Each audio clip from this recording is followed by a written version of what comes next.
Bawat bata may tanong, ba't ganito? Ba't ganon? hayaang buksan ang isipan. Sa science o agham, tayo na sa sineskwela. Tuklasin natin ang siyensya, Buksan ang pag-iisip. tayo'y likas na scientist. Tayo na sa sineskwela, tuklasin natin ang siyensya.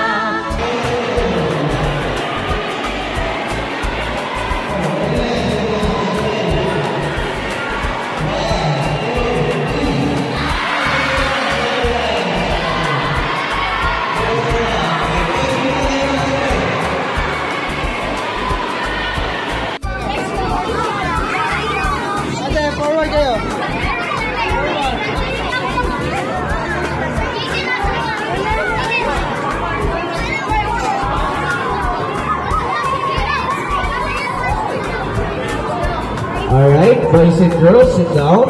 Angel, sit.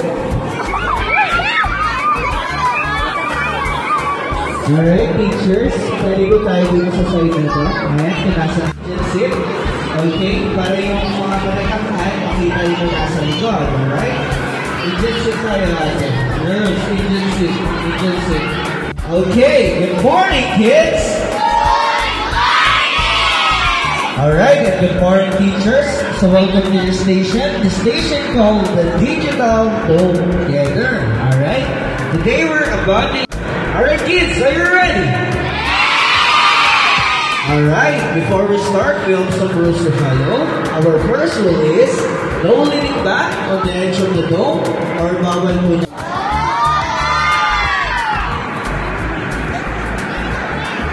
Alright, and our last rule is sa lahat ng may dala ng cellphones, gadgets, or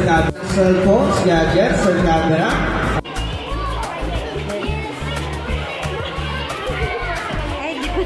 Ay, dito, ano na, naka-over yan. Okay? Di tayo maglalaro kayo at mag-explore. At mamaya ipitigil-tigil naman kayo usin our human tickler.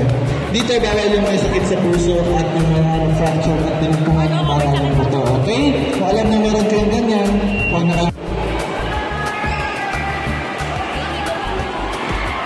Observe ka lang natin na background. Ano nangyari sa background niya? Nawala? Ano sabihin? Parang namin ganun sa kakit natin. Okay, dito mamaya pinagayon natin yung picture, ha? Ask mo lang si Tara James. Okay. Next is our manipulative gadgets. Our first gadget is meditating ball, okay? Nakikita niyo ba yung ball na nag-float inside the box? How it works? Because it has a combination of induction and magnetism. It means may okay. This plasma ball has an urban gas inside and electricity. Okay? Dito tawag naman itong light na gumagalaw is filaments. As you can see, kapag ginawakan ko yung plasma ball,